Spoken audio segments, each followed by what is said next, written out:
quel rêve fiévreux, quel souk s'engouffre le brûlant Yuruk quand la perle qui sied à son cou s'illumine de son courroux. Dans la nuit piquetée de flammes, la confusion frappe son âme. N'était-il point en vérité habile dresseur de sangliers? Laufulgrim, fort de ses vœux, va par devant le cœur vaillant, et l'aime de buis pour qui n'a Dieu dit sans secret de doux tourments.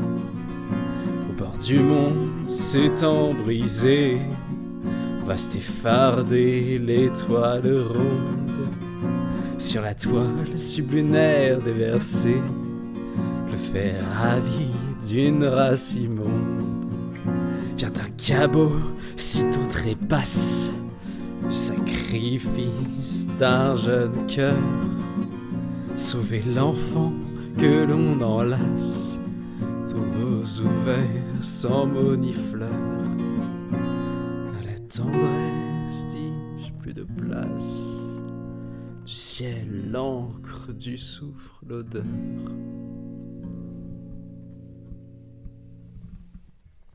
Bravant peines et effrois, nos trois aventuriers passent les portes de la guilde assiégée. Là croisent deux bougres qui firent leurs soupçons.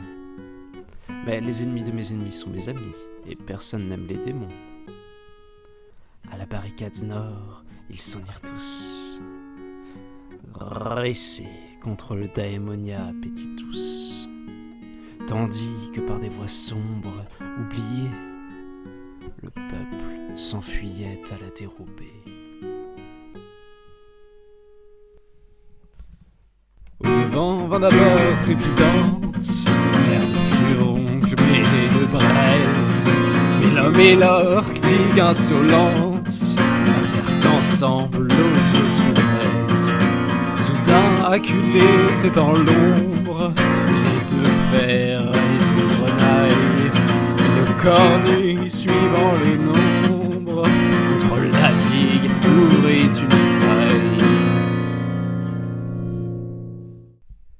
La suite, une débâcle arrangée. L'inévitable est moins terrible quand on le sait obvider. Les murs de la guilde, ultime rempart, encloisonnent les rescapés contre le cauchemar. Mais on tambourine, on ulule au bois rompu, et les armures, sitôt levées, sont déjà sur le cul. Et derrière un sort aux ténèbres sans fond, on entend ricaner le général démon. Du dehors de l'ombre il vient, sa bouche choquant, la marbrure exquise, alors que Fulgrim le retient, son aménage vers la chair promise. Et soudain, le dragon s'époumonne, comme la lumière tranche son corps. Héroïquement et presque seul, le gaillard fend et le fait mort. Mais hélas, 3 fois le temps presse, bientôt la guilde doit sonner. Il aime depuis souvent ses fesses, ouvre la voie pour esclaver. Condamné, l'homme et l'orque endurent. Une dernière fois, donne l'assaut. Faisait tonnerre, éclaboussure. Salut enfin nos deux héros.